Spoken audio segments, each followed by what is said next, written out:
Biography remembers the life of Elizabeth Taylor. She was one of the most beloved actresses of her generation. She was magnificent from the beginning. A timeless beauty. She was so beautiful, you just didn't believe anybody could be that beautiful. A true humanitarian. She fought and fought and fought and raised hundreds of millions of dollars for AIDS over the years. And an American icon. She's one of the great film stars of all time.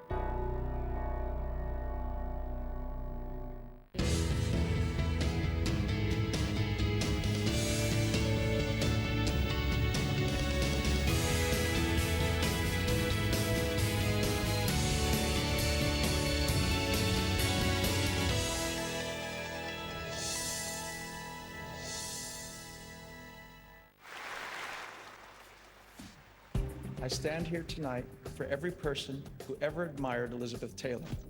Elizabeth Taylor has given us her extravagant beauty, her powerful determination, and her amazing grace. Elizabeth Taylor, actress, activist, I'm here to help fight AIDS. mother, businesswoman, celebrity.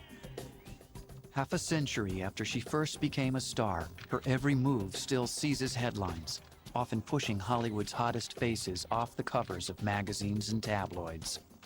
She's the most long-lasting star in the firmament. And of course I know about that cosmic stuff. Her name can sell a product. Fashion, I see, is catching. Her appearances are an event. But Taylor's public image hasn't always told the private story of a down-to-earth survivor who battled near-fatal illness and devastating tragedies with strength and humanity. So when all is said and done, it is not her violet eyes that are her best feature, it is her heart.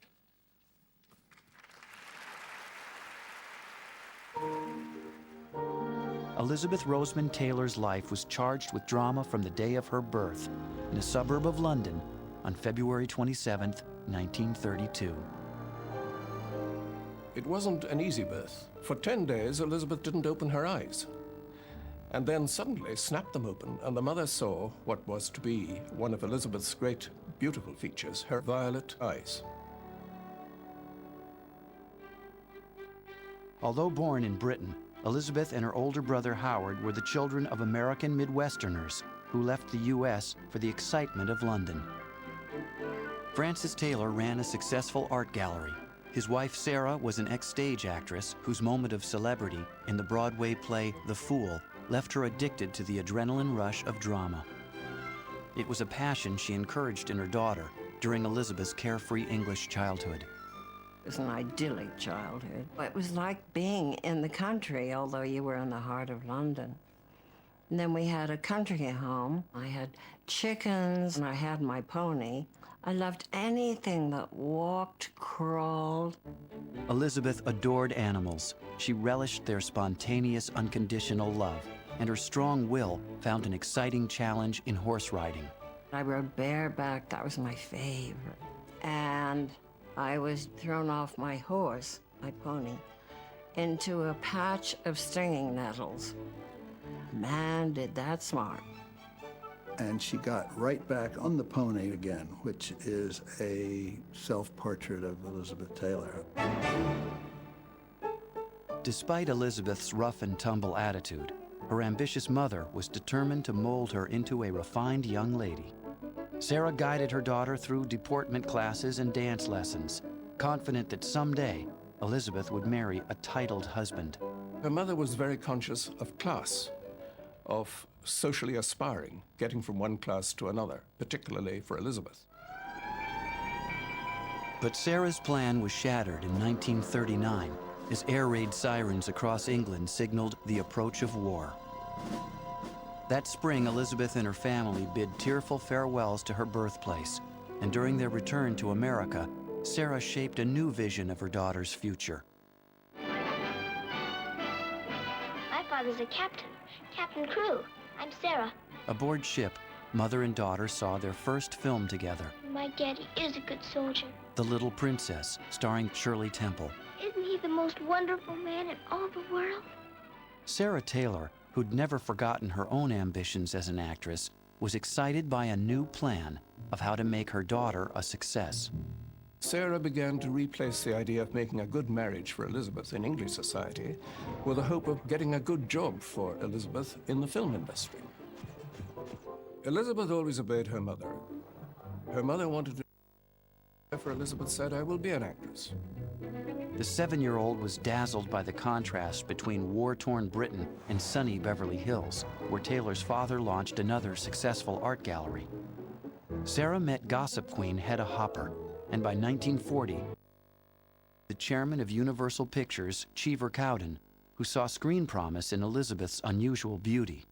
Cowden gave the 9-year-old a 1-year contract at $100 a week, and in 1942, Universal cast Elizabeth in a small role in the low-budget comedy There's One Born Every Minute, opposite Carl Alfalfa Switzer. I'm going to sing a campaign song entitled Lemuel P. Twine for Mayor, and written by yourself, stupid. Gloria Ann. And dedicated to the Dedicated, darling. Yes, Mother.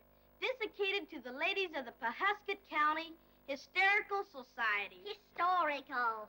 You voters, you can't lose. Take some care with the man you choose. Twine for mayor. Although Elizabeth showed spunk and charm, the studio saw only limited potential, and Universal dropped her contract.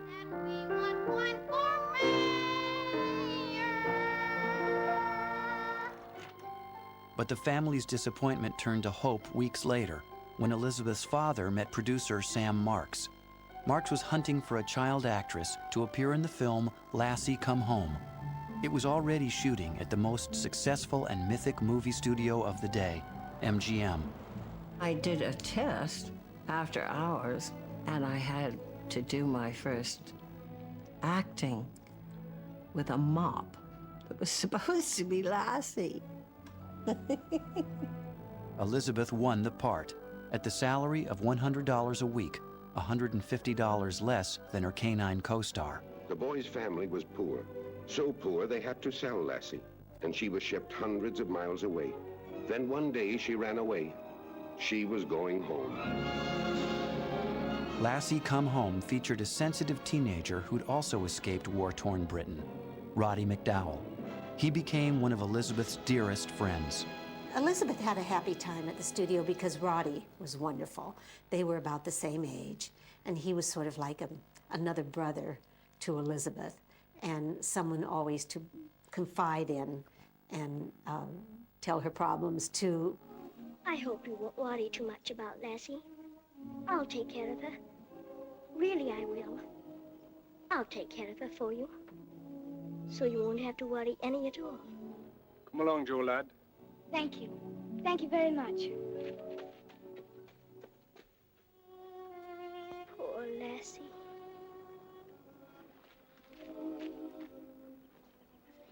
Poor Lassie.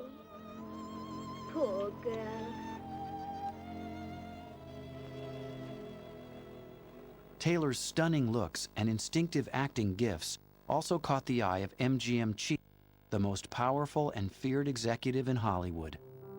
In 1943, Mayer put the 11-year-old under a 7-year contract, and overnight, MGM became Elizabeth's school, her workplace, and her one source of contact with children her age.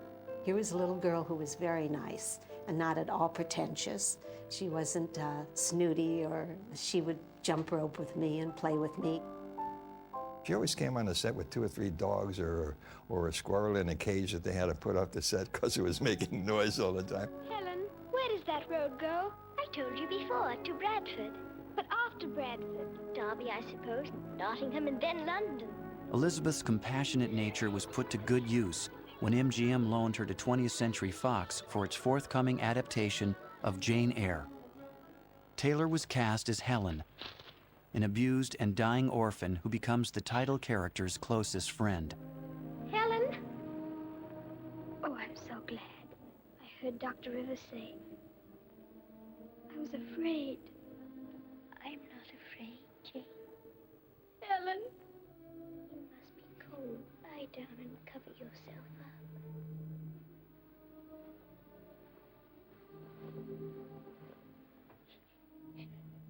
Are you warm now? Yes. Good night, Jane. Good night, Helen. Fox didn't even give Elizabeth Taylor billing in Jane Eyre, but if you look at any scene she appears in, you want to look at nothing else, just her face. But if acclaim eluded the 11-year-old contract player, her fortunes were about to change, thanks to a film that seemed to Elizabeth literally tailor-made to her talents.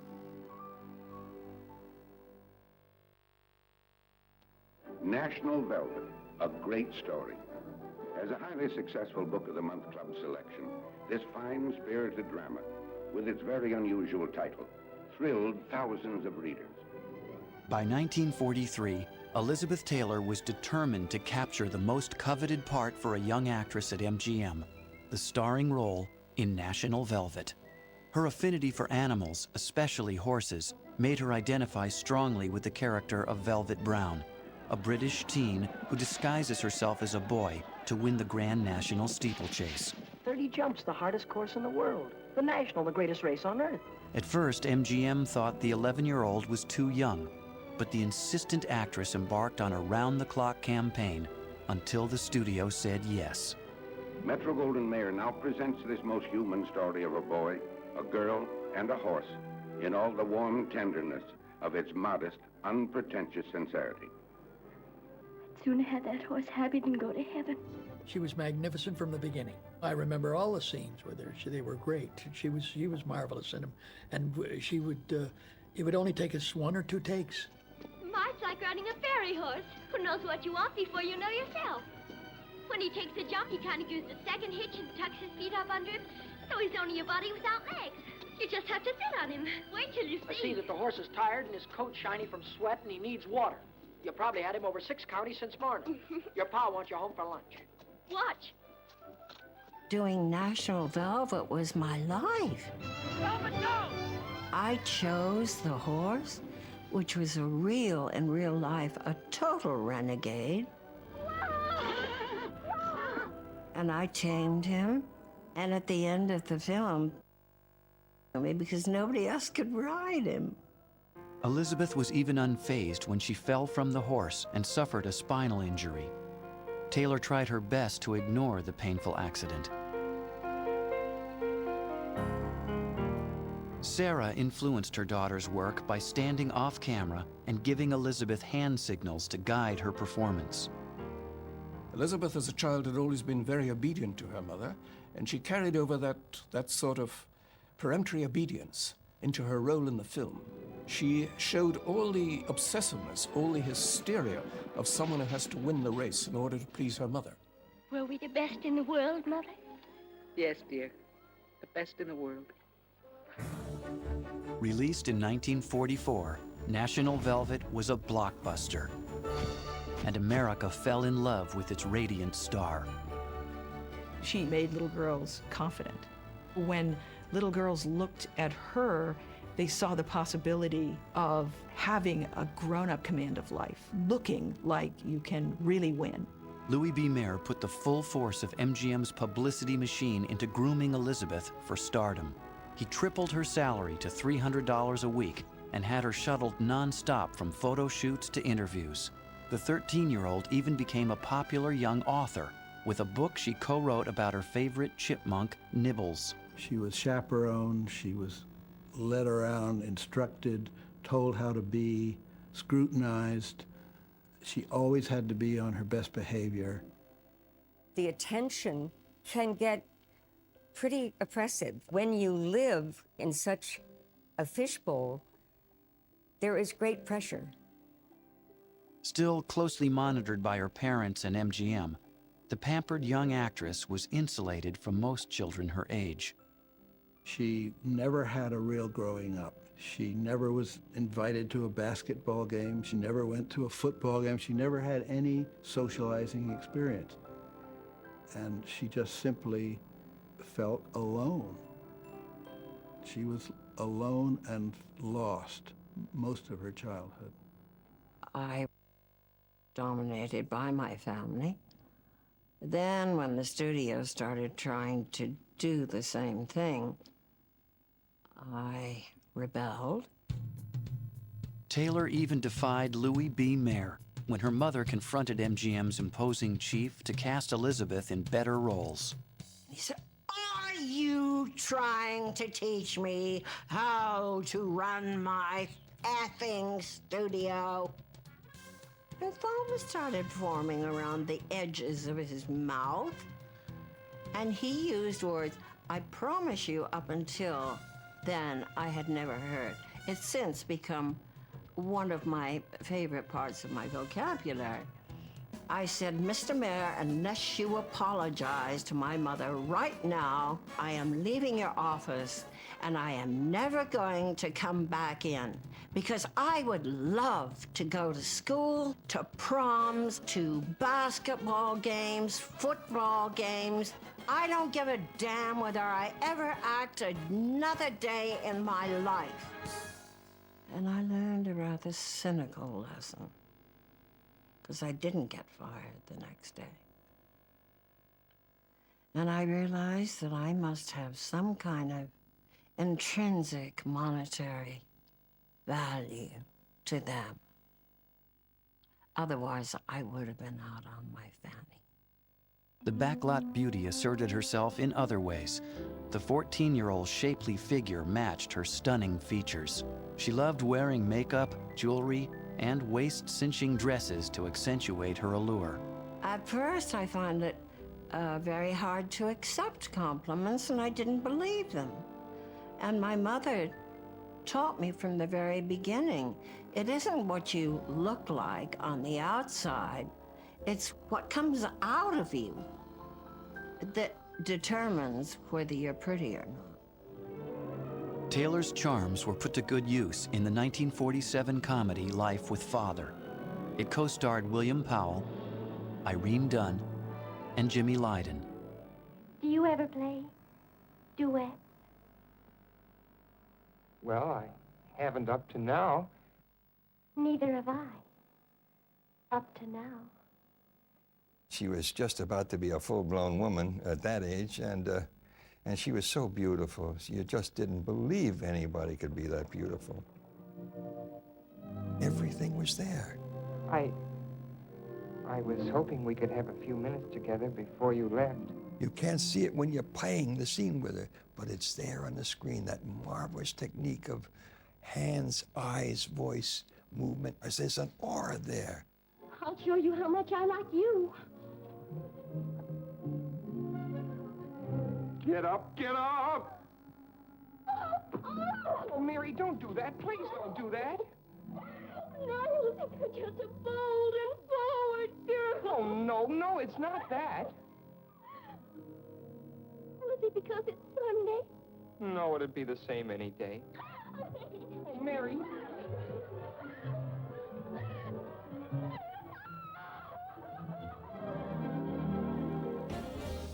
Elizabeth's sexy new image made her an even more exploitable commodity as MGM rushed her into a slate of teen romances. In Little Women, Taylor once again played a flirtatious boy magnet alongside June Allison, Margaret O'Brien, and Janet Leigh. The character was similar to Elizabeth in that she was headstrong and free-spirited and had this kind of air about her. You're going to have a lovely nose someday, Amy. Yes, I know. The only thing that made me a little sad during Little Women was Elizabeth was growing up, and she didn't bring the chipmunks to the lot anymore. Elizabeth's personality at this point was really confined to the parts that she played and obedience to her mother. Naturally, she began to find ways of escaping from her mother and father. The 17-year-old formed a plan for independence, marriage. Elizabeth began to date, and her maternal nature made her eager to start a family. She was raised in an extremely moral family. You did not have a relationship without marriage.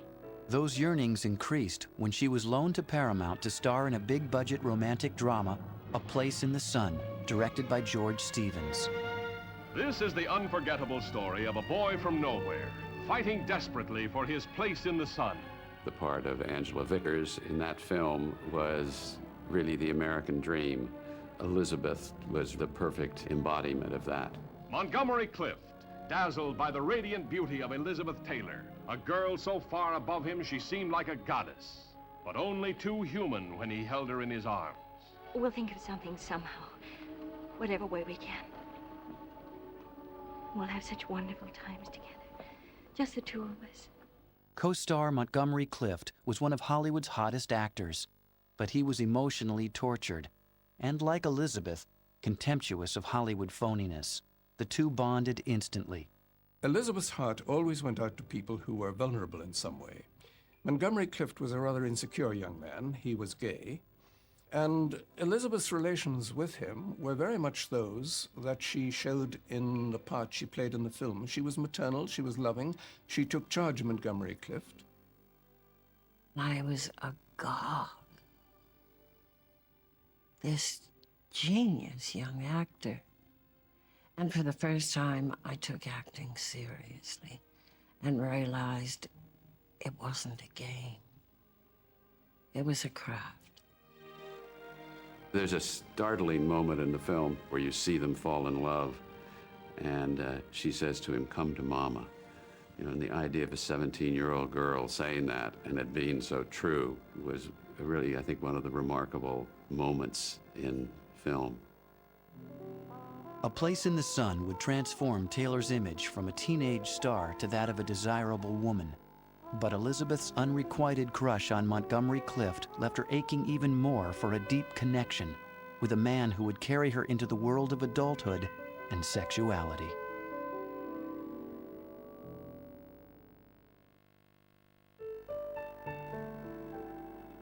As her 18th birthday approached, Elizabeth Taylor was ready to live the life of an adult, away from her parents and the ever-watchful MGM brass.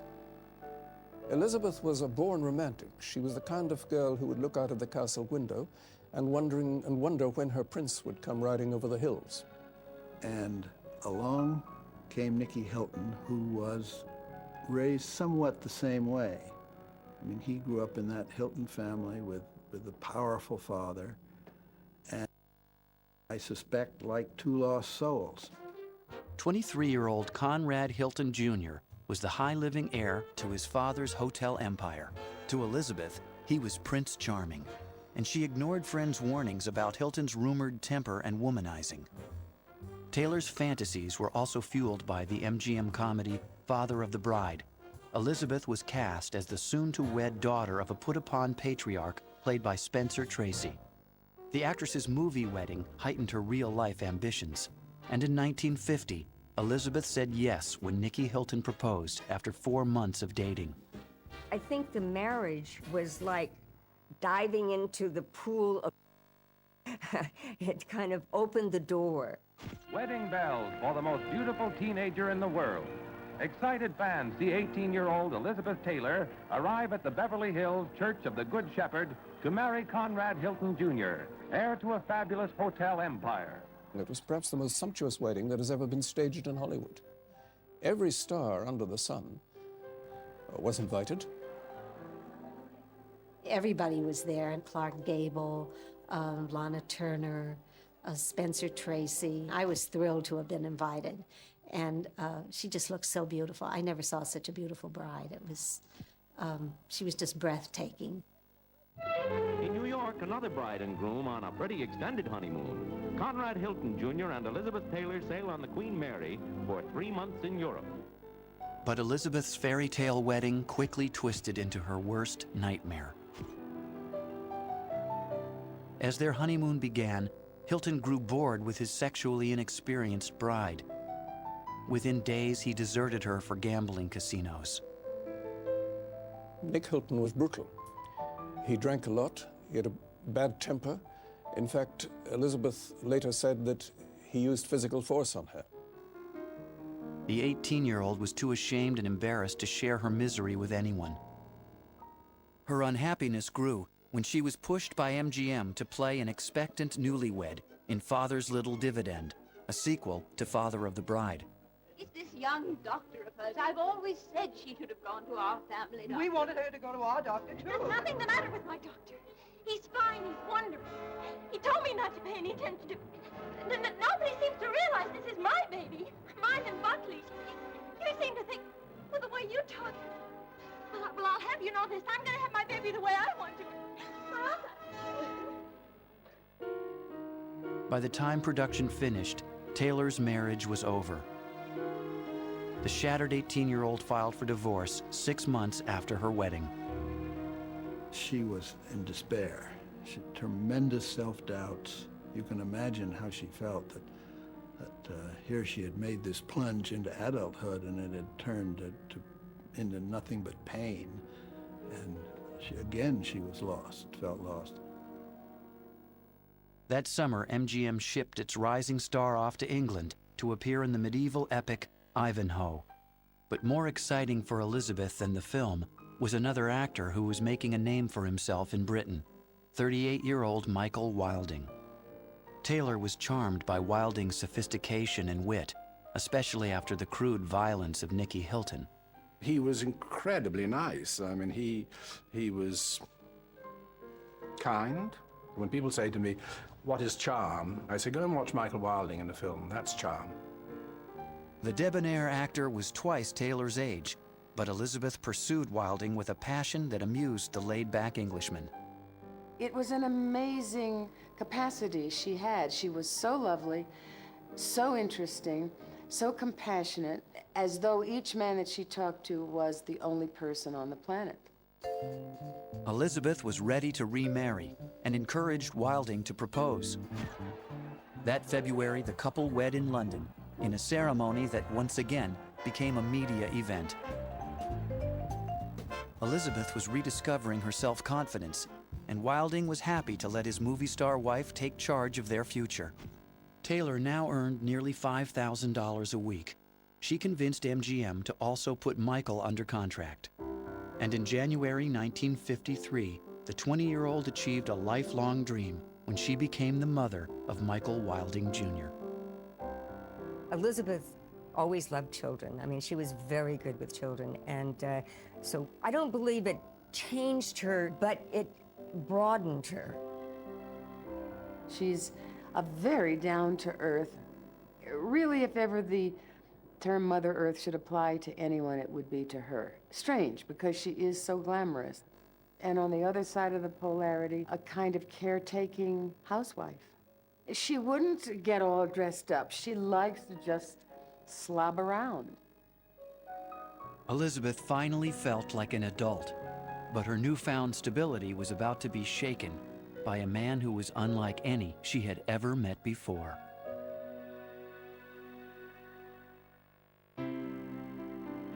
By 1955, Elizabeth Taylor could celebrate both a busy film career and the birth of her second son, Christopher. That year, Taylor also grabbed the chance to re-team with her Place in the Sun director, George Stevens. The film was Giant, Edna Ferber's sprawling tale of Texas. This is Texas, mighty colossus of the Southwest, the land where today's ranch hand can become tomorrow's multimillionaire. At first, Stevens doubted Taylor had the talent to play a strong-willed rancher's wife who ages 25 years in the story. Elizabeth's beauty kind of put a burden on her. It was hard for many people to accept really how good an actress she was. I'm a completely instinctive actress. I've never had any lessons. I try and become the character. Come on, partner. Why don't you kick off your spurt? Co-star Rock Hudson first recommended Elizabeth for the film. She never forgot it. On location in Texas, the two formed a close friendship. Rock Hudson as Bick Benedict, big enough to stand up and take what he wanted. Elizabeth Taylor as Leslie Linton, Whether you loved her in the open or hid it inside you, you hungered. Once again, Taylor kept the confidences she shared with a star whose homosexuality stayed carefully in the closet. Her maternal nature also won over her often defensive co-star, James Dean. Say, you got any good-looking sisters back there? Might be interested in some poor people. Money isn't all, you know, Jeff. Not when you got it. But Taylor and Dean's friendship was brief. On September 30th, 1955, Taylor was watching dailies of Giant when she heard devastating news. James Dean was dead, the victim of a car crash. Elizabeth was obviously distraught at Jimmy's death, and for 2 days she was unable to come into work, and it was a very tense situation. Giant became a box office blockbuster. Elizabeth had triumphed in her most challenging acting role to date. But after 4 years of marriage, the actress found it harder to play the part of a happy wife to Michael Wilding. She became a big star, and Michael Wilding didn't. How do you do? Awfully good to see you. How do you do, sir? Good to see you. And I think that Michael Wilding began to bend his elbow a great deal while she was working, and she'd come home at night and find him in his cups and everything else, and that fell apart. Elizabeth confided her troubles to her close friend Montgomery Clift, who co-starred with Taylor in MGM's Civil War romance, Raintree County. Elizabeth Taylor achieves new maturity and power as a dramatic actress in the tempestuous role of Susanna, who could not down the secret in her past. What can I do? But Clift was fighting his own demons. During production, the actor left Taylor's home after a party, groggy from mixing barbiturates and wine. Moments later, Elizabeth heard a horrifying crash. Clift had driven off a canyon. His face was shattered. He could barely breathe. Elizabeth ran down the road, got into the car with him, nursed him in her lap until the ambulance arrived, warded off all the paparazzi photographers who quickly assembled, threatened them that if they took a picture of Montgomery Clift, they would never work again. She gave her heart out to people with flaws or people who had wounds. It brought out the best in Elizabeth. Clift survived, and months later, Raintree County earned Elizabeth her first Academy Award nomination. But by 1956, as Michael Wilding cavorted with other women, Taylor was forced to acknowledge that her marriage was falling apart. Enter Mike Todd. Charismatic producer, fast-talking hustler, 49-year-old Todd was the toast of Hollywood with his star-studded smash, Around the World in 80 Days. Todd lived big and dreamed bigger. From their first meetings, Elizabeth was spellbound by the showman's bulldog ferociousness and blunt sexuality. He walked up to her and said, "I'm in love with you, I'm going to marry you, that's all there is to it." She was mesmerized by Todd. She fell in love with him too.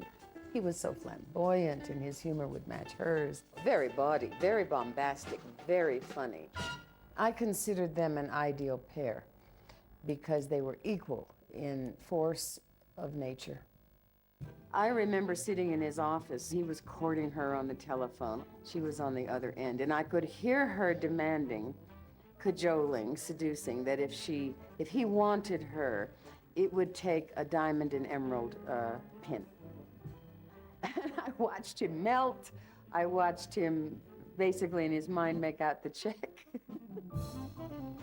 Unlike Michael Wilding and Nikki Hilton, Todd wasn't threatened by Taylor's salty independence or her power to hold the media spotlight.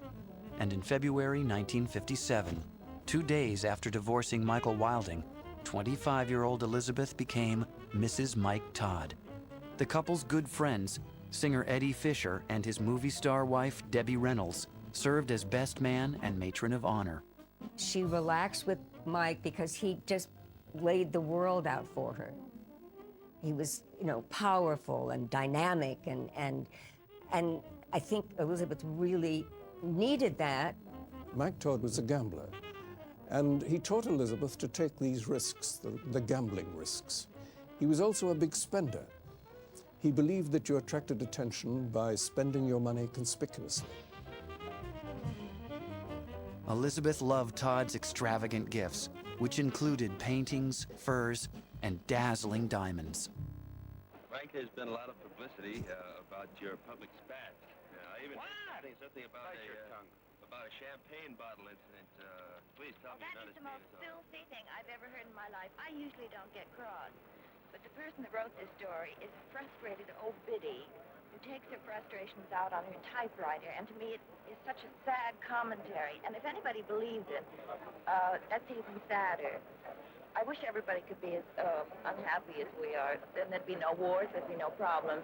The world would be quite nice. They had kind of artful, combustible fights, and they loved it.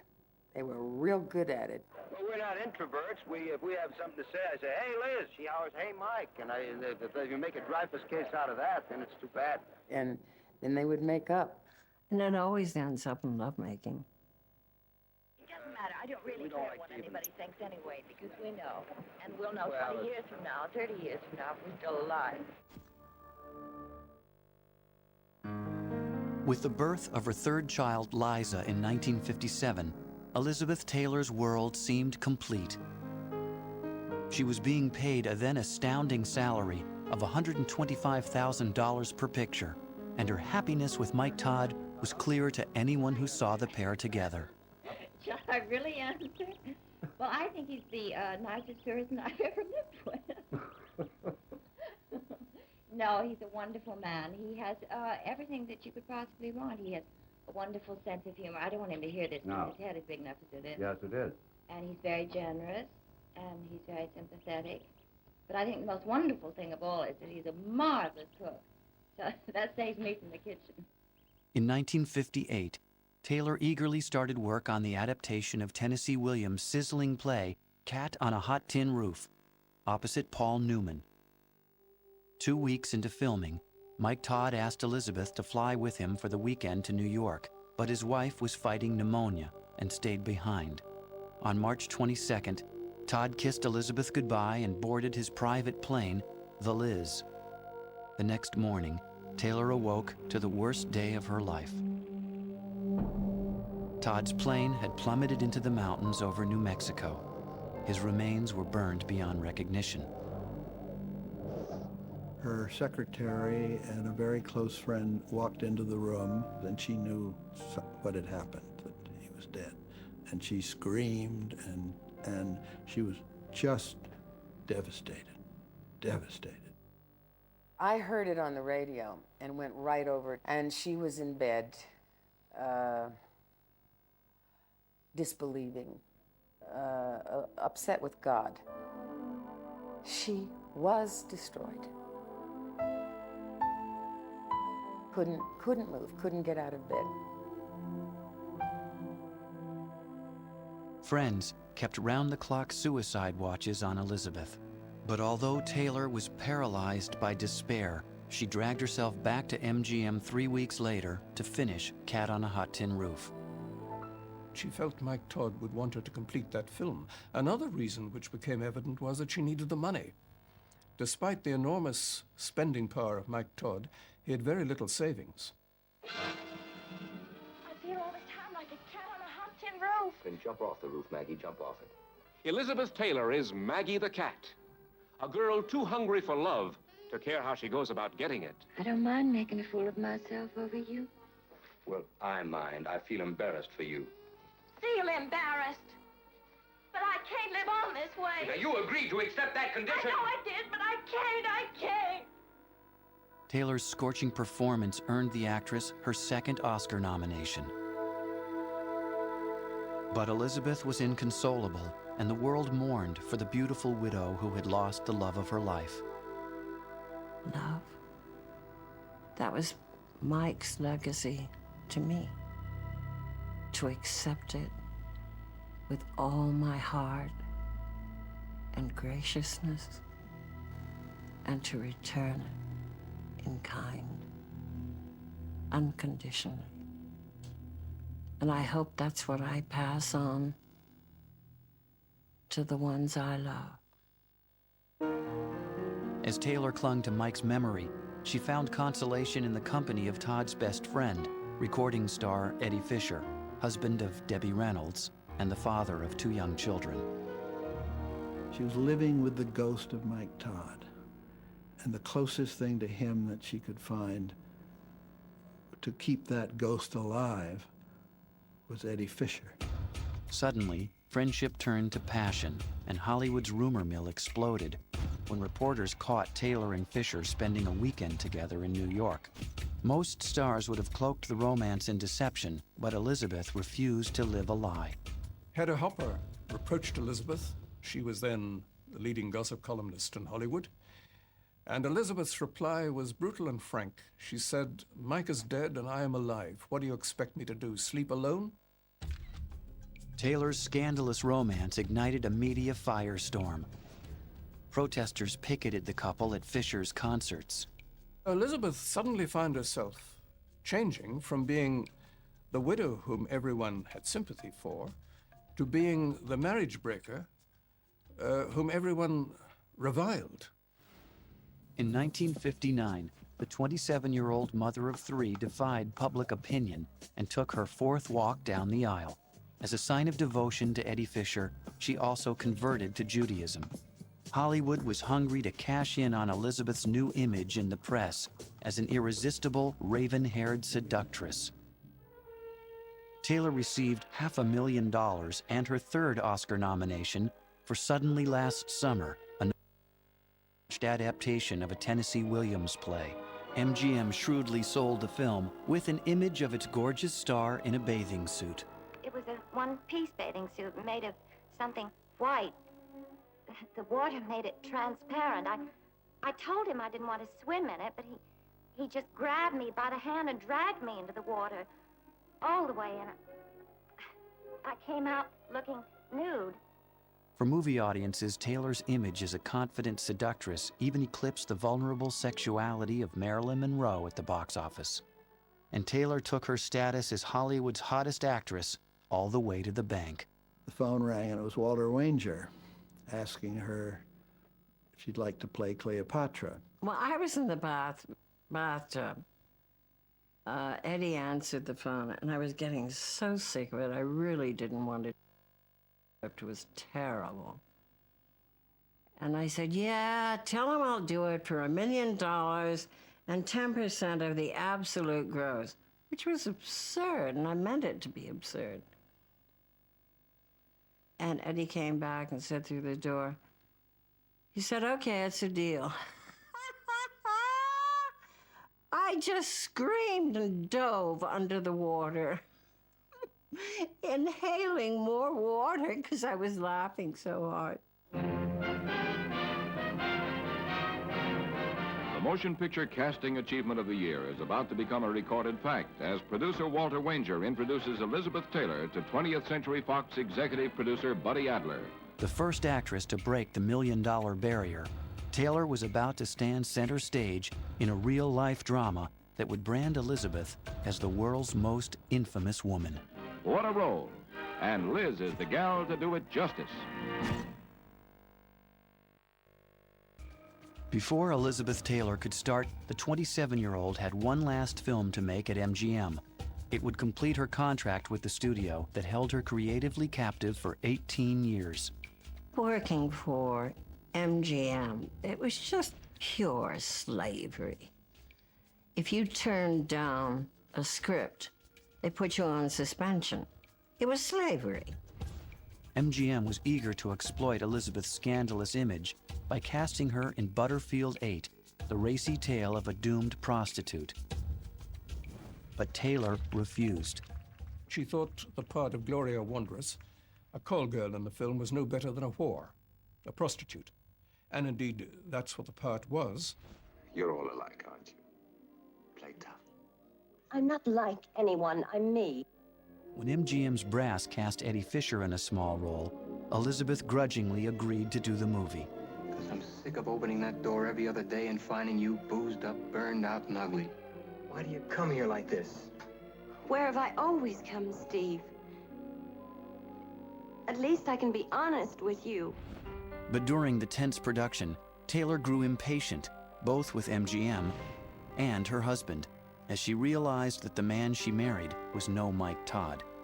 She began to appreciate Eddie's shortcomings, which were not certainly those of the ebullient and radiant life that she had led with Mike Todd. With her MGM contract finally behind her, Elizabeth jetted that September to England's Pinewood Studios. There she began filming Cleopatra, opposite co-stars Peter Finch and Stephen Boyd. But from the start, the epic production seemed cursed due to cost overages and endless rainstorms. How can you make England in the winter look like the Mediterranean? The chilly English climate also took a toll on Elizabeth's increasingly fragile health. For years, she had battled bronchial problems and complications from her teenage spinal injury. On the set of Cleopatra, she was on the point of a physical breakdown. She was carried to the set. She was so ill. She'd do a few costume tests and then be carried back. And she was always, always sick during this time. Elizabeth's energy was fading. And that March, Taylor collapsed at her hotel. She was in a coma and near death. The Queen's doctor came screaming in the room and picked me up by the feet and shook me like a rag doll. He pounded my ribs. Nothing. It was even reported in papers that she had died. She was given an hour to live. For days, Elizabeth hovered between life and death. Surgeons cut open her throat to perform an emergency tracheotomy. The world that had denounced her as a homewrecker now watched and prayed for her survival. Churches began to pray for Elizabeth Taylor. Classes in schools were assembled. Prayers were offered for Elizabeth Taylor's survival. Taylor's courageous battle for life shamed and silenced even her harshest critics. And there was genuine rejoicing as Elizabeth slowly recovered. There's my tracheotomy. I'm very proud of that. Back in the United States after her brush with death in London, Elizabeth Taylor is carried from her plane in a wheelchair. She takes the excitement like the true trooper she is, though she's still weak from her bout with an exceptionally virulent form of pneumonia. And now, representing a triumph for the will to live, she's off to California for a long rest in which fully to recuperate. Public sympathy also helped make Butterfield 8 a box office hit. The envelope, please. Elizabeth Taylor. And in 1961, the film earned the actress her first Academy Award for a movie she loathed. I don't really know how to express my gratitude for this and for everything. I guess all I can do is say thank you. Thank you with all my heart.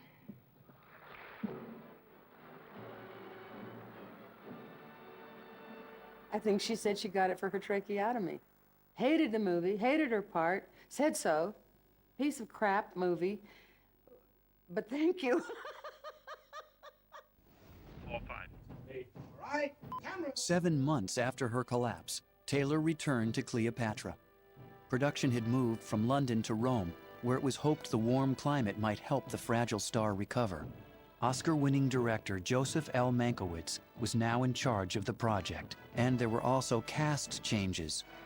Rex Harrison signed on as Julius Caesar, and playing Mark Antony was a 37-year-old Welshman named Richard Burton.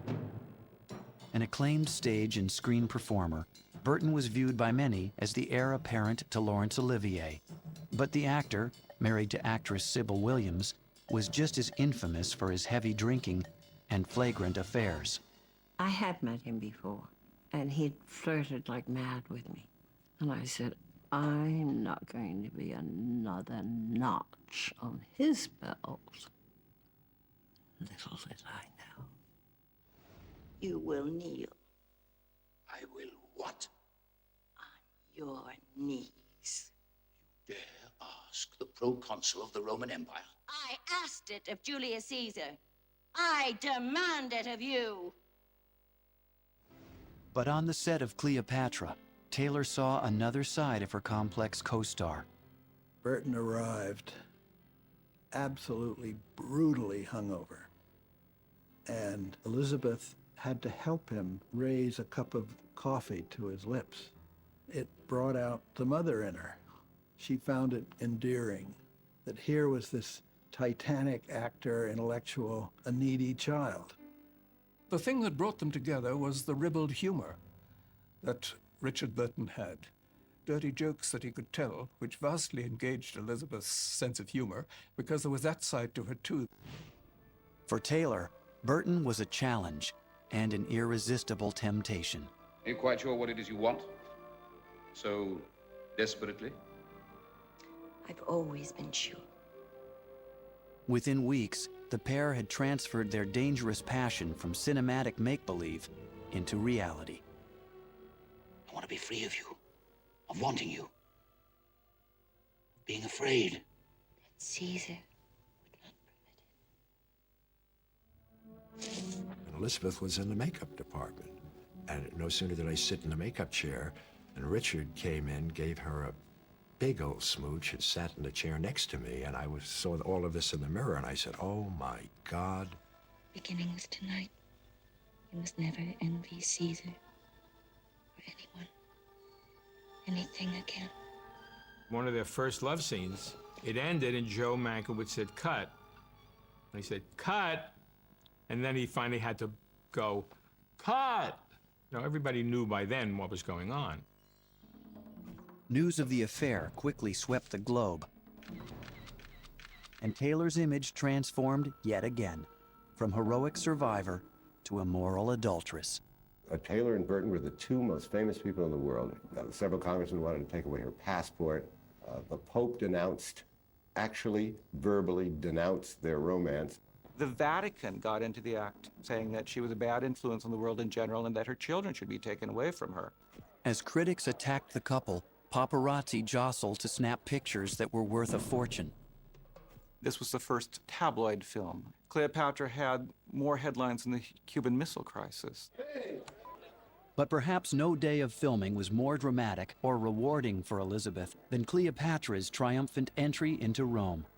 Right before she's supposed to be in the midst of 7,000 Italian, presumably Catholic, extras, the Vatican, they wanted her booed and hissed. She was terrified. The studio was terrified. They posted armed guards around the forum set so that she could be protected from assassination.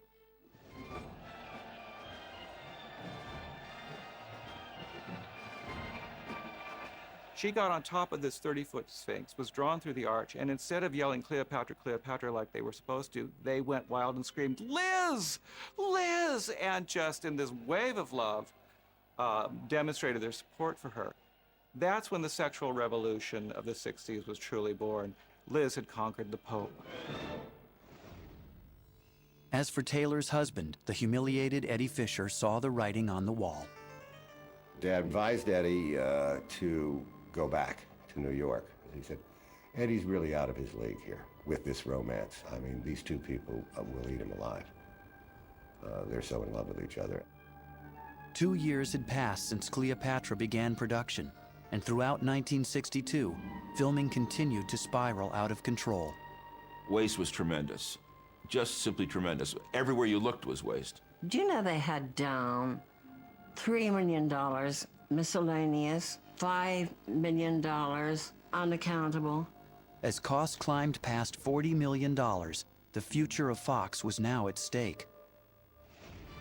After 3 years, 2 directors, $44 million, and the world's most publicized love affair, Cleopatra finally premiered on June 12, 1963. Critics called it everything from surpassing entertainment to a monumental mouse. Elizabeth, she said the final humiliation was having to go and see it. But she went, she came out of there, rushed to the ladies' room and threw up. They just made it into a parade of costume changes. It had such potential of being a classy film. Despite mixed reviews, audiences flocked to Cleopatra. And although the film took years to show a profit, 31-year-old Elizabeth's final paycheck was a jaw-dropping $7 million, thanks to the many schedule overruns. More importantly, Taylor had also won Richard Burton, a man whose reckless extremes would push Elizabeth to an outrageous new peak of celebrity. Does the film star ever become accustomed to being asked very personal questions? No. Would you? Do you resent them? Sometimes, if they're too personal, I find it an affront on my privacy. By 1963, Elizabeth Taylor and Richard Burton were everywhere, from theaters showing their second film together, The VIPs, to front pages that flashed their latest exploits. The public was ready for the 60s revolution, and Elizabeth Taylor and Richard Burton just symbolized adulterous love that was celebrated. Taylor felt no regret as she divorced Eddie Fisher, although Burton agonized for months before leaving his wife of 15 years. In 1964, at age 32, Elizabeth wed for the 5th time. She swore it would be the last. Liz says she's never been happier in her life than with you. Yeah, I feel the same way. It'll last a while. A while? Yeah. Watch it. Taylor hoped the media frenzy would fade after she married Burton, but it only grew as Richard showered his bride with expensive gifts and jewelry amid lovers' quarrels played out in public. I think having a fight, an out-and-out, outrageous, ridiculous fight, is one of the greatest exercises in marital togetherness. I think especially if you have no really weak points. See, you do not attack the weak points. And when she attacks me, double chins. You bloody well have. Yeah, she's got a slightly fat belly. I never use Well, I those got his things. pockmarks, you know. He had the temerity to humiliate the most beautiful woman in the world, just as Mike did. And her sense of humor sometimes got so bawdy that she thought that was funny. Elizabeth and Richard combined not only their careers, but their families. Besides her 2 sons with Michael Wilding and her daughter with Mike Todd, Elizabeth had adopted a young girl from Germany named Maria. Taylor was also a loving parent to Burton's 2 children. But she was such a force of loving nature and caring and nurturing that that is really true about her. She really knows how to be a mother who lets the children grow up. Taylor also remained one of the world's hottest movie stars, teaming with Burton in such films as Dr. Faustus, The Comedians, and the glossy romance, The Sandpiper. Elizabeth Taylor, I, Richard Burton, will take nothing from the Big Sur and will leave no scars. And only a film will exist to show that intruders from the commercial world had come, however briefly, to the Big Sur. The movies gave viewers the chance to watch their passionate relationship on the big screen. But no film was more riveting than Who's Afraid of Virginia Woolf? Directed by Mike Nichols, the 1966 drama was based on Edward Albee's searing play about a university couple embroiled in marital warfare. Fix me another drink, lover. My God, you can sweat it down, can't you? I'm thirsty. Jesus. Look, sweetheart, I can drink you under any goddamn table you want, so don't worry about me. I gave everything I had to give. I wore prosthetics and padding, put on 20 pounds. I was 33 and playing a drunk, ravenous 55-year-old woman who was deep but didn't know how to express it.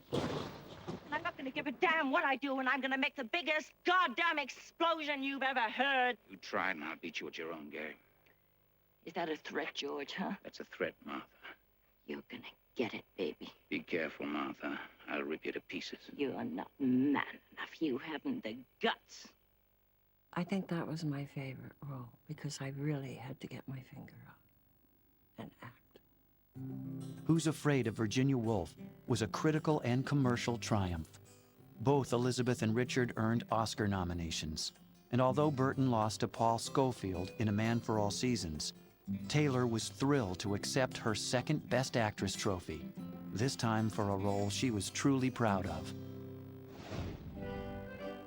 Elizabeth now felt bold enough to tackle the ultimate actor's challenge, Shakespeare, in Franco Zeffirelli's production of The Taming of the Shrew.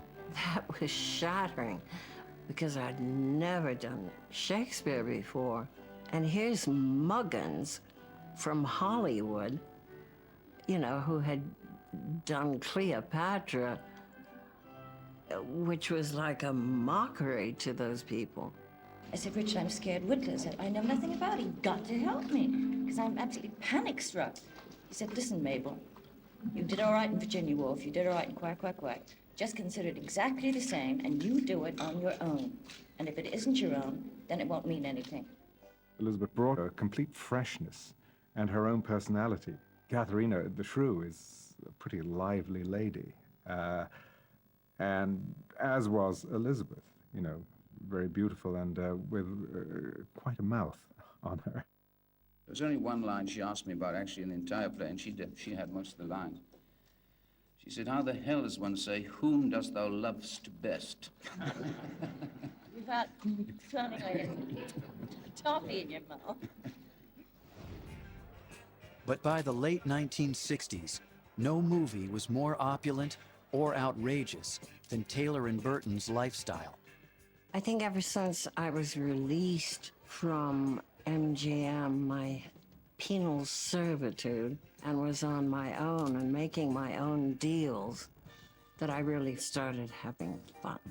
Taylor and Burton spent millions on fur coats, a yacht, Rolls Royces, even a $900,000 jet. And then, of course, there was the jewelry. The Crook diamond, the La Pellegrina pearl, huge rings. It was almost pathological the way he went after every famous jewel in the world that came on the market to buy for Elizabeth. He saw it, I think, as a way of atoning for the sin of leaving his own wife. She saw it as evidence of the strength of love that he had for her. Swept up in the media madness, Elizabeth and Richard seemed addicted to their spending and their fame. They were facing other addictions as well. Burton was tortured by guilt over leaving Sybil and by his contempt for the celebrity that he also craved.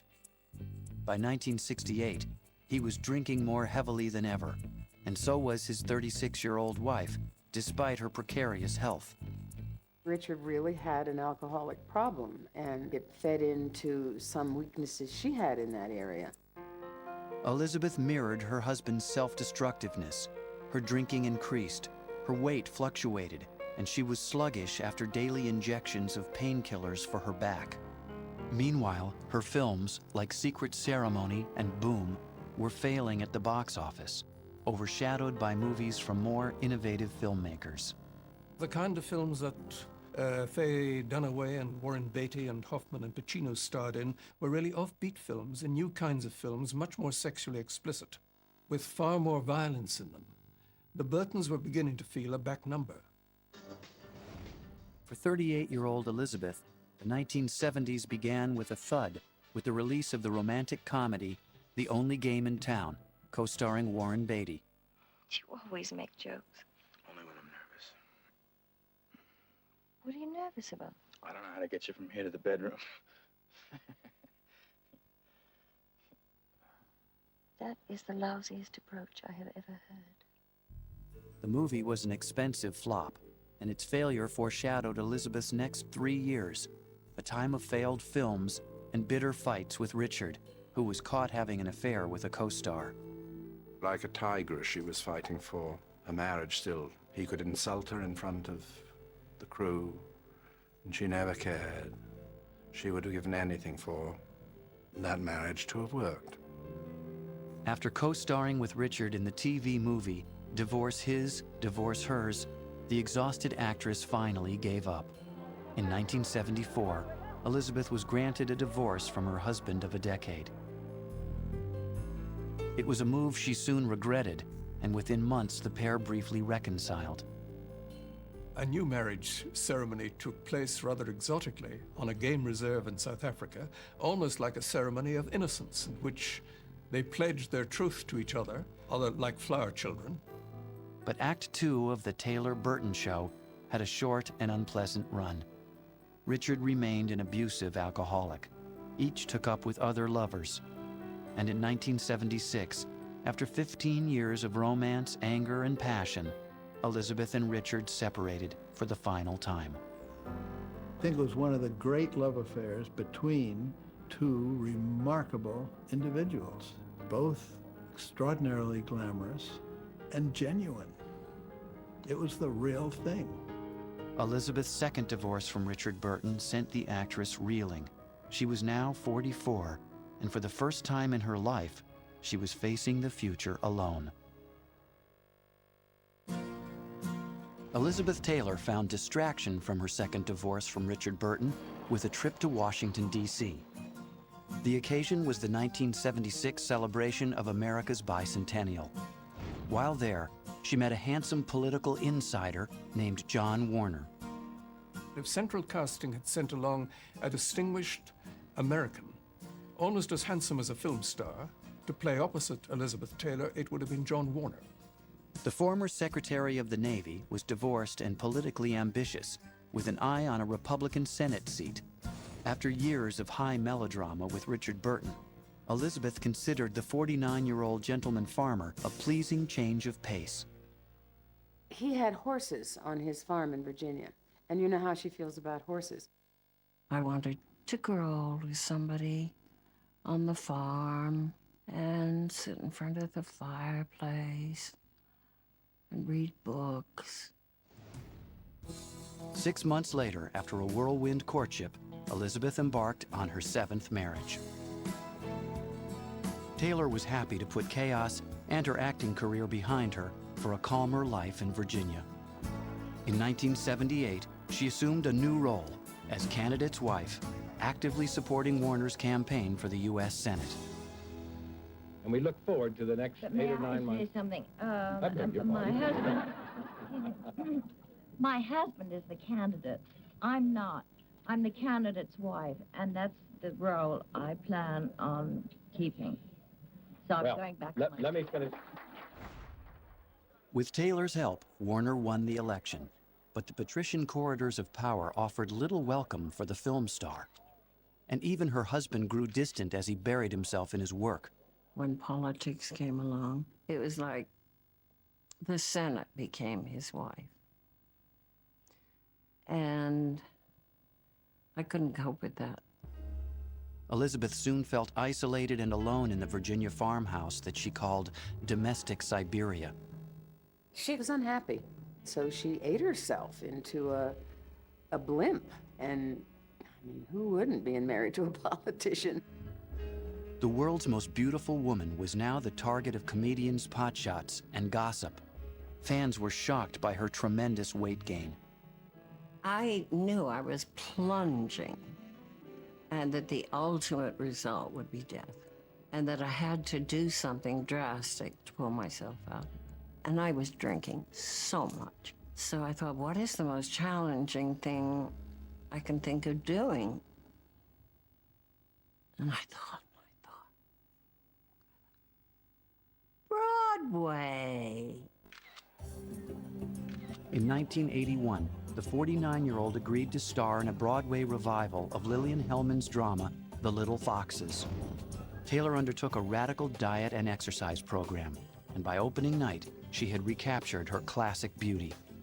The show was a sellout, but triumph was once again overshadowed by loss.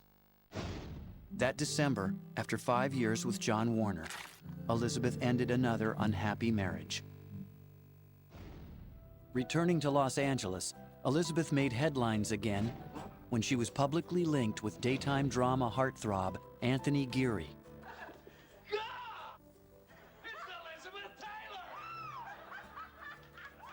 In 1981, she even made a cameo appearance on Gary's hit daytime soap opera, General Hospital. That's my second home, is a hospital. So just the thought of it, I thought, was so camp, doing General Hospital. My curse on you, Laura and Luke. My curse on both of you. That was a giggle. I have seen General Hospital and the university, and I approve. As my husband would have approved. Mikos Casa. I'm sorry. She wasn't at all the standoffish, violet-eyed star. She was very much a colleague. Mikos Cassadine had a deep and abiding love. I said Cassadine. That's right. Oh, Right.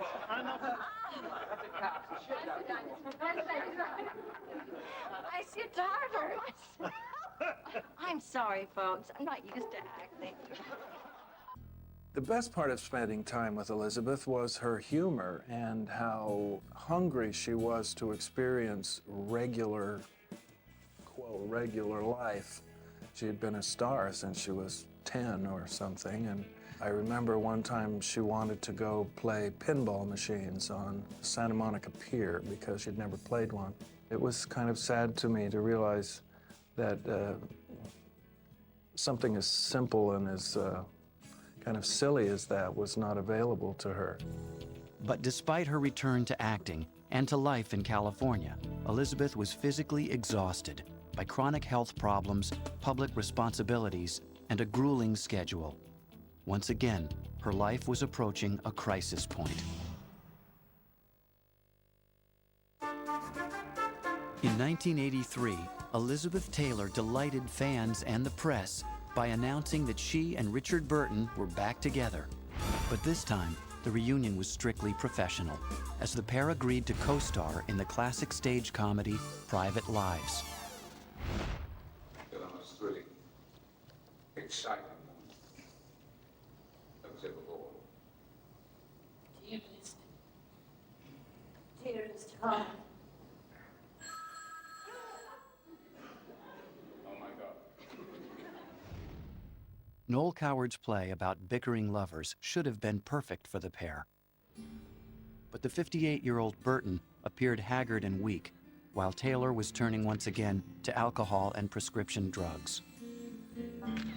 Reviews were brutal, and by the end of an exhausting 7-month stage tour, Elizabeth was approaching an emotional and physical breakdown. It was up to her family and closest friends to step in and save her. She was ambushed one day, discovered that she was almost being put on trial by this living room filled by her nearest and dearest, her children, who told her mother, "You've got to take yourself in hand." Elizabeth was shocked, but she also listened. And that December, the 51-year-old screen legend checked into the Betty Ford Clinic in Rancho Mirage, California. Her decision made instant headlines. I'm proud that I did it. And I hope that other women would think, well, if she can do it, I can do it. At the clinic, Taylor shared a bedroom and waited her turn for the bathroom.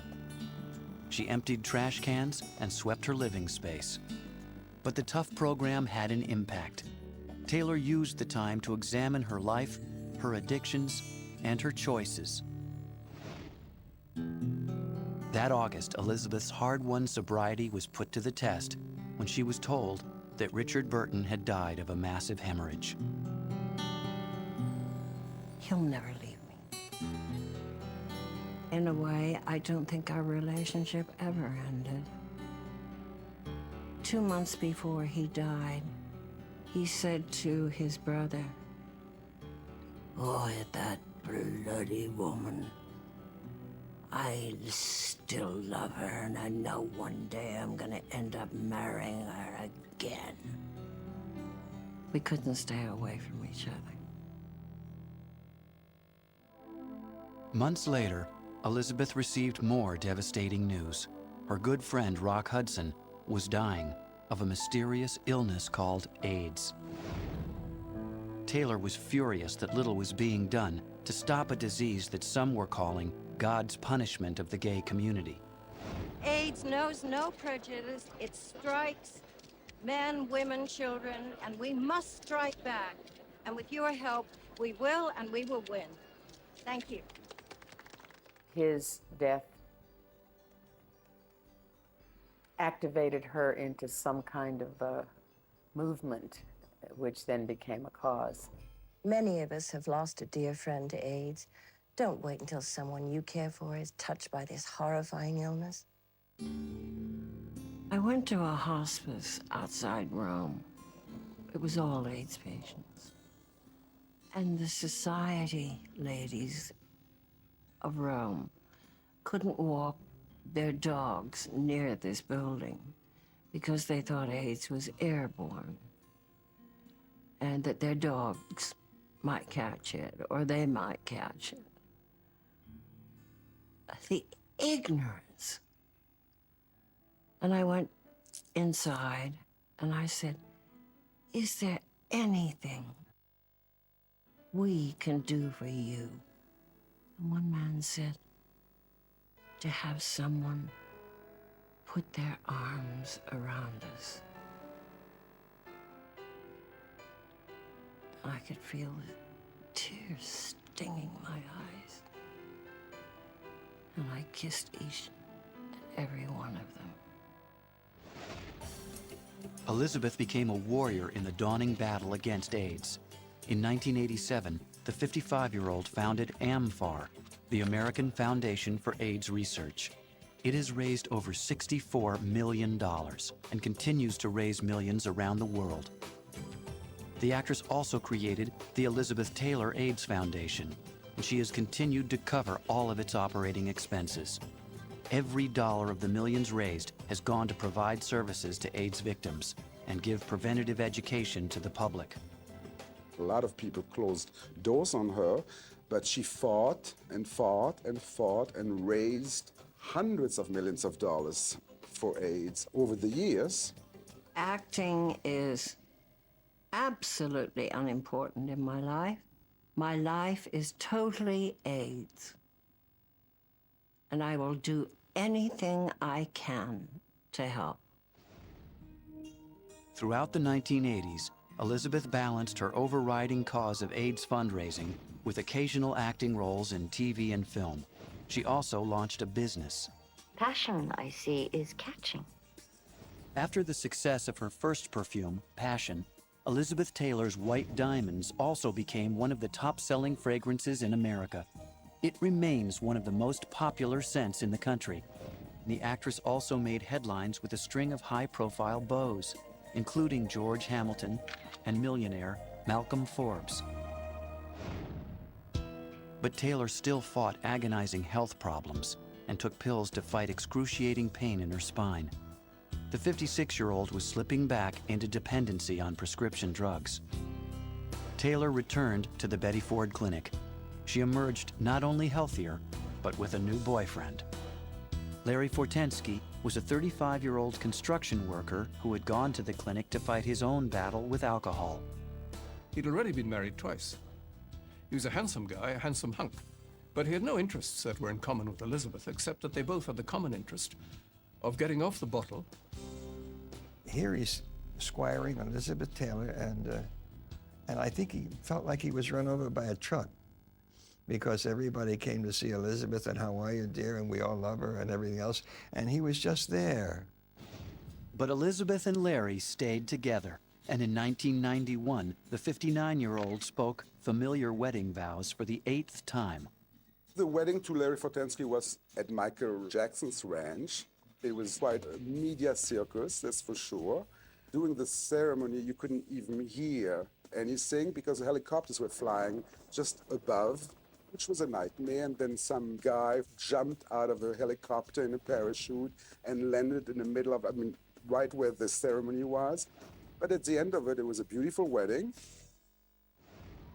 In 1992, Elizabeth celebrated not only her 60th birthday, but her restored health and her new marriage with an all-night party at Disneyland.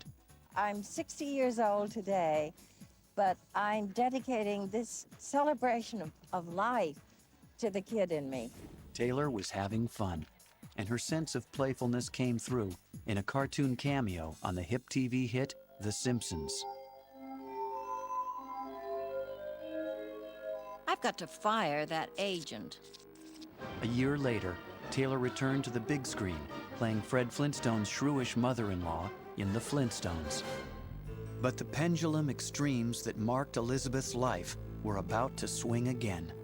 At age 62, she was forced to undergo surgery for hip replacement. After a series of painful complications, Taylor's health continued to deteriorate, and so did her 3-year marriage. Larry was behaving in a way that she felt slightly brutish and thuggish. She used to send him out on expeditions, partly to get rid of him, and he would put up shelves for the neighbors. Since the neighbors happened to be ex-President Ronald Reagan and Nancy, it was a rather privileged piece of shelf fixing that Larry went about. Few were surprised when in 1996, the 64-year-old Elizabeth and Larry Fortensky divorced after nearly 5 years of marriage. The actress was philosophical. Deaths, illnesses, destructive addictions, broken marriages, all things considered, she told the press, I'm damn lucky to be alive. In 1997, Elizabeth Taylor turned 65 years old, but it would not be a year of celebration. After suffering agonizing headaches, the actress was diagnosed with a brain tumor. It was the most frightening crisis Elizabeth had faced in decades. Friends watched and waited as doctors shaved Taylor's beautiful hair and removed a 2-inch tumor from her brain. To her relief, the tumor was benign, and Taylor embarked on a slow, painful recovery, which was also tested when her lifelong friend, Roddy McDowell, lost his battle with cancer. He became my best friend.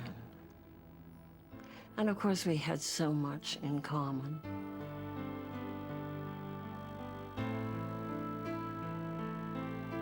She once said to me, why is it that all the good people die and I just keep going on and on and on? And I said, obviously it's because you have something you have to do. And she's more than proven that that's true. Elizabeth's commitment to life powered her through a remarkable recovery. Oh, I've been pronounced dead. I've read my own obituaries, and they were the best reviews I've ever read. In 2000, the actress traveled to her birthplace, England, where she was made a Dame of the British Empire. It was an honor bestowed by another famous Elizabeth. Taylor called it the most exciting day of her life. Dame Elizabeth also returned to acting. The project was the TV movie These Old Broads, written by her former stepdaughter, Carrie Fisher. Playing a show business manager, Elizabeth camped it up alongside Joan Collins, Shirley MacLaine, and even Debbie Reynolds, Taylor's old rival for the heart of Eddie Fisher. They both knew that everybody was interested in who they were and what it was going to be like, so they were performing a little bit. This isn't about the costume. It's about Freddie, isn't it? Freddie Hunter? Oh, please. I haven't thought about him in ages. Because if it is, I wanted to remind you, it all happened so long ago when we were so young. Well, let's just drop it, okay? I forgave you years ago. Well, let's move on. Okay? Great. Good? Grand. Groovy! She and Debbie had talks about the past, about what went on. When women get together and are honest and open about their feelings, it leaves the men in the dust. I don't want to worry about you around my husband, Bill.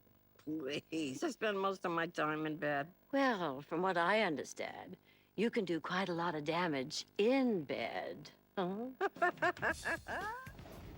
In 2002, Elizabeth also published a history of her fabled jewelry collection, a book that was her most personal memoir to date. Elizabeth Taylor, My Love Affair with Jewelry, detailed the history of her most precious gems, ranging from the first piece Taylor ever bought, a gift for her mother, to the famous jewels given to her by Richard Burton. The book's proceeds went to Elizabeth's AIDS Foundation and was an instant success. At a time when most of her peers settled into retirement, Taylor remained a vital and hands-on force in the perfume business. Now the chairman of her own company, House of Taylor, she oversaw the successful release of the 2002 fragrance Forever Elizabeth and its follow-up, Gardenia. She has never felt that she reached an end point in her life. She said to me once, you know, the only thing I really fear is living as long as my mother. Her mother didn't die until she was 99. And at times, despite all her ill health, Elizabeth must think that she's going on forever. I want to enjoy things and have fun and live like every day is the last.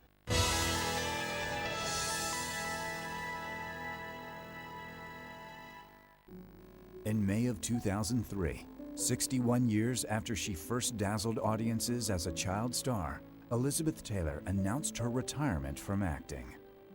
The news confirmed the fact that her last years had been challenging, as the actress had been beset by a series of serious health issues. Most significantly, she was diagnosed with congestive heart failure in 2004, but she also battled back pain, a brain tumor, osteoporosis, and in late 2009, a problematic heart valve. And though her career and mobility were compromised by mounting, her spirit remained undiminished. She focused her formidable talents on being one of the most vocal supporters and fundraisers for AIDS awareness and research. People with AIDS are living longer. People with AIDS are living healthier. But sadly, people with AIDS are still not living forever. While her professional life was marked by notable success, the two-time Academy Award winner's personal life was less consistent. Over the years, she had a number of highly publicized love affairs, but also suffered through both heartbreak and tragedy, often in full public view. And indeed, tragedy struck again for Miss Taylor in 2009, when her good friend Michael Jackson died unexpectedly. From the ingenue in National Velvet, to the fatally beautiful Cleopatra, to the vicious matrimonial combatant in Who's Afraid of Virginia Woolf, Elizabeth Taylor has given filmgoers some of the most memorable moments in screen history. A timeless beauty, an iconic actress, a relentless champion in the fight against AIDS. Elizabeth Taylor, forever one of Hollywood's greatest stars.